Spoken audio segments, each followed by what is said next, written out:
आपदा को अवसर में बदलना कोई रामविलास पासवान से सीखे। भाई साहब कह रहे हैं कि जो ज्योति दरभंगा तक अपने पिता को साइकिल पर बैठाकर लाई है, उसको साइकिल का प्रशिक्षण दिया जाए। पासवान जी, ये गर्व का बात नहीं है, शर्म का बात है।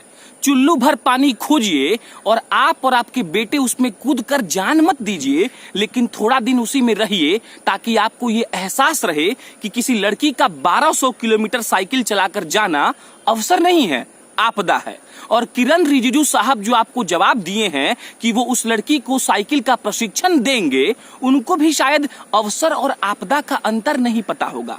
तेजस्वी यादव और राबड़ी देवी के बारे में हम बोलना नहीं चाहते हैं, सब लोग जानता ही है। जिस लड़की के साइकिल चलाने पर पूरा बिहार अपना छाती फुलाकर ये कह रहा है कि देखो हमारी लड़की में कितना दम है, वो बिहार इसी छाती फुलाने से अपने अनपढ़ता का सबूत दे रहा है। बता रहा है कि देखो हम कितने अनपढ़ हैं कि किसी लड़की के 1200 किलोमीटर साइकिल चलाने पर खुश है। लेकिन ये सवाल नहीं पूछ रहे कि उस लड़की को साइकिल चलाने की नौबत क्यों आन पड़ी।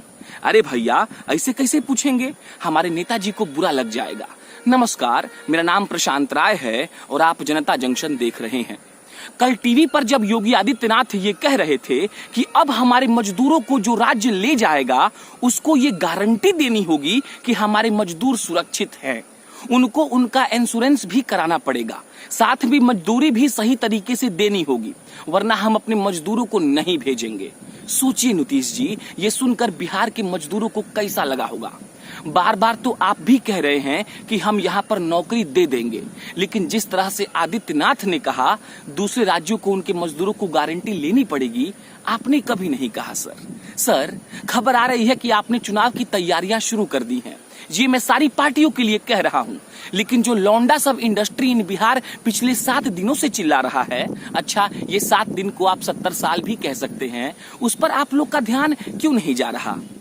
सर, जाएगा भी कैसे?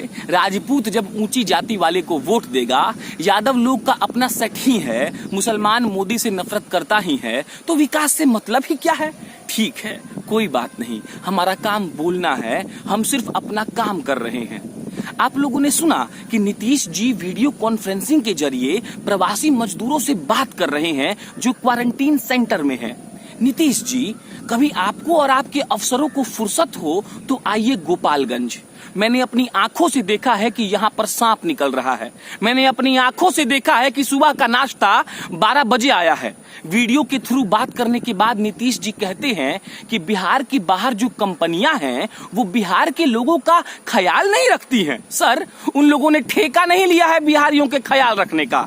मुख्यमंत्री 15 साल से आप हैं, 15 साल रहकर वो चले गए, तो ठेका आप लोगों को लेना चाहिए था, लेकिन आप लोगों ने लिया ही नहीं। लेंगे भी कैसे?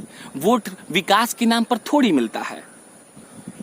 हमारे मुख्यमंत्री साहब ये भी कह रहे हैं कि बिहार के बिजनेसमैन को यहाँ पर कंपनी लगाने का प्रयास करना चाहिए और सरकार आपके साथ है। क्या सर, बिहार में जो रंगदार लोग हैं उसको कौन पहुंचाएगा माल, और इसके लिए आप क्या कर लीजिएगा? सर, अगर आपके पास इतना कंपनी लगाने का चुल है तो कुछ नियम कानून बनाइए। कंपनी बनाने के लिए तत्पर तो बहुत लोग हैं, लेकिन जब बगल के रंगदार और बगल के दरोगा बाबू आकर बैठकर चाय नाश्ता करने लगते हैं ना, तो उसका सारा जोश ठंडा हो जाता है।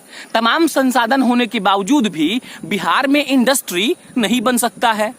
अच्छा, आज आप लोग को एक और मजे का बात बताते हैं। एक सर्वे होता है फेम इंडिया, उसमें यह बताया जाता है कि भारत के सबसे 50 प्रभावशाली लोग कौन हैं। पता है इस बार 16वें नंबर पर कौन है? श्री श्री श्री नीतीश कुमार जी, बिहार के भाग्य विधाता, जिन्होंने बिहार को बदल दिया, रोड बनवा दिया, इलेक्ट्रिसिटी दे दिया, लेकिन रंगदारी को खत्म नहीं कर पाए और नौकरी भी नहीं दे पाए। राहुल गांधी और अक्षय कुमार से ऊपर हैं वो। फेम इंडिया के तहत किए गए इस सर्वे के अनुसार राहुल गांधी 21वें स्थान पर हैं और अक्षय कुमार 23वें, और हमारे नीतीश जी 16वें स्थान पर हैं। नीतीश जी, अब भी अगर फेम इंडिया के बारे में भी थोड़ा सा सोचते हैं आप, तो उन मजदूरों को फिर से वापस जाने मत दीजिएगा।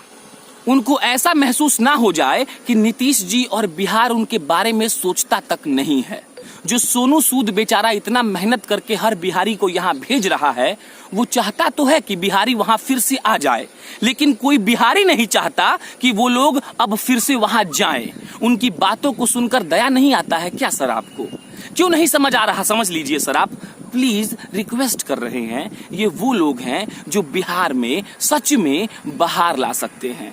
बाकी आप सुशासन का सरकार चला रहे हैं, लेकिन बिहार में बहार लाने के लिए उन स्किलफुल कामगारों का बिहार में ही रहना बहुत जरूरी है। बाकी अगली वीडियो में मिलेंगे। शेयर आप लोग थोड़ा बहुत कम कर रहे हैं तो दुख होता है। जब खेत में आकर पत्रकारिता की जाती है तो आपसे ये उम्मीद रखना भी जायज है कि आप वीडियो को दनादन शेयर करेंगे, तो इसको दनादन शेयर कीजिए। बाकी अगली वीडियो में फिर मिलेंगे। बहुत बहुत शुक्रिया।